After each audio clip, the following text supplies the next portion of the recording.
আসরের নামাজের পরে যে সময়টা রয়েছে মাগরিবের আগ পর্যন্ত, ওই সময়টা আল্লাহ রাব্বুল আলামিনের কাছে অত্যন্ত দামি, অত্যন্ত গুরুত্বপূর্ণ।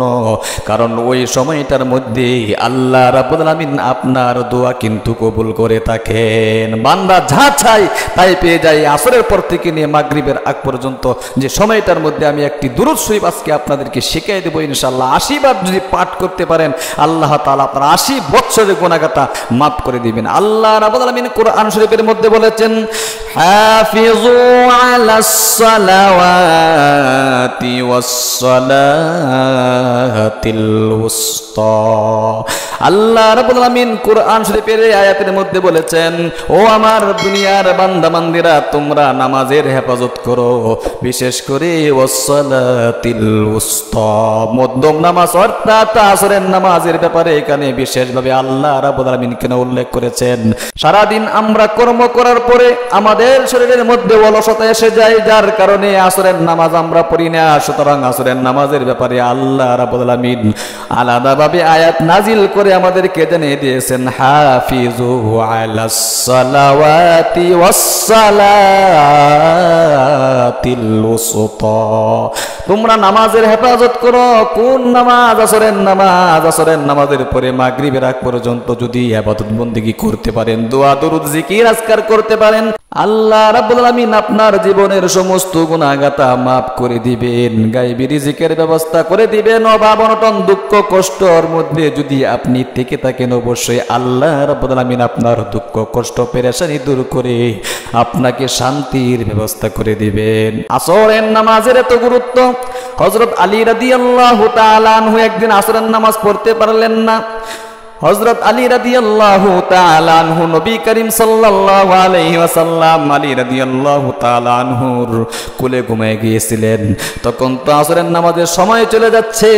হযরত আলী রাদিয়াল্লাহু তাআলা আনহু ভয়ে কাঁপতেছেন, কিভাবে রাসূলকে বলি, ওগো আল্লাহর রাসূল, আমি তো আসরের নামাজ পড়তে পারি নাই। আল্লাহু আকবার। ক্রন্দন করতেছেন হযরত আলী, চোখ দিয়ে পানি বেয়ে বেয়ে পড়তেছে। হঠাৎ করে নবী করিম সাল্লাল্লাহু আলাইহি ওয়াসাল্লামের মুখের মধ্যে এক ফোঁটা পানি যখন পড়ে যায়, তখন আল্লাহর রাসূল সাল্লাল্লাহু আলাইহি ওয়াসাল্লাম সজাগ হয়ে যান। তখন বলেন, আলী রে, তুমি কেন ক্রন্দন করতেছো? আলী বলে, ওগো আল্লাহর রাসূল, আপনি আমার কোলে ঘুমিয়ে গিয়েছেন, আর এই দিক দিয়ে আমার আসরের নামাজের সময় চলে গিয়েছে। আসরের নামাজ আমি পড়তে পারি নাই।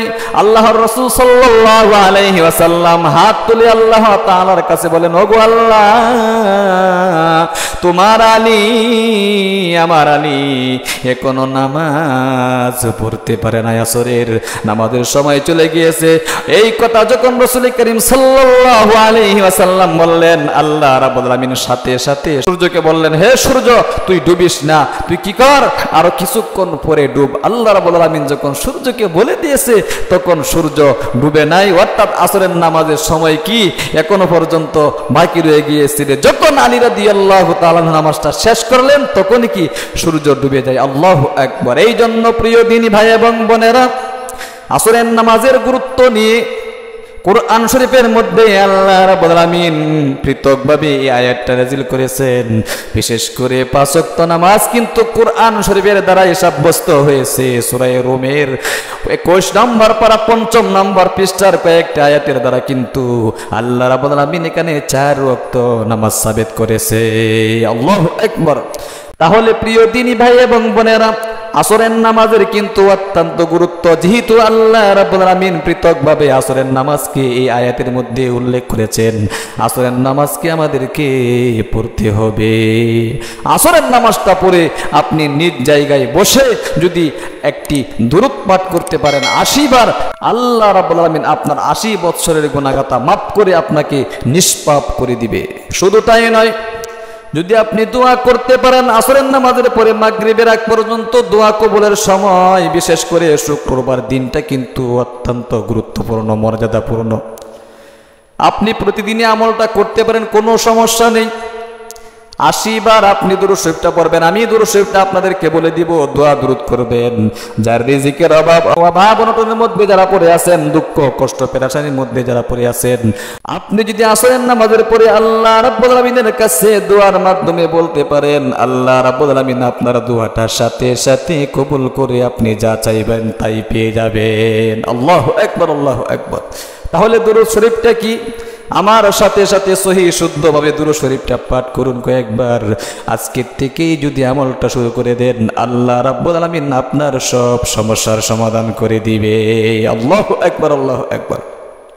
দুরূদ শরীফটা হলো আল্লাহুম্মা সাল্লি আলা মুহাম্মাদিন নাবিয়্যিল উম্মি ওয়া আলা আলিহি ওয়া সাল্লিম তাসলিমা। اللهم صل على محمد النبي الأمي وعلى آله وسلم তাসলিমা। আল্লাহু আকবার। আপনাদেরকে আল্লাহ রাব্বুল আলামিন এই গুরুত্বপূর্ণ আসরের নামাজের পরে আমলটা করার তৌফিক দান করুক। আমি দোয়া করি আল্লাহ তোমার বান্দা বান্দিরা যারা এই আমলটা করবে, তুমি তাদেরকে দুঃখ কষ্ট পেরেশানি অভাব অনটন সবকিছু দূর করে তুমি তাদের জীবনের যৌবনের সমস্ত গুনাহগাতা মাফ করে তাদেরকে নিষ্পাপ করে দিও। আমিন। আপনি কমেন্ট বক্সে ইনশাআল্লাহ আমিন বলে দোয়ার মধ্যে শামিল থাকবেন। আর আমাদের এই ইসলামিক চ্যানেলটাকে সাবস্ক্রাইব করে পাশে থাকা বেল আইকনটি অন করে দিবেন, যুক্ত থাকবেন, লাইক কমেন্ট শেয়ার করে অন্যকে শেখার সুযোগ করে দিবেন। ভালো থাকবেন, সুস্থ থাকবেন। দেখা হবে পরবর্তী ভিডিওতে। আসসালামু আলাইকুম ওয়া রাহমাতুল্লাহি ওয়া বারাকাতুহু।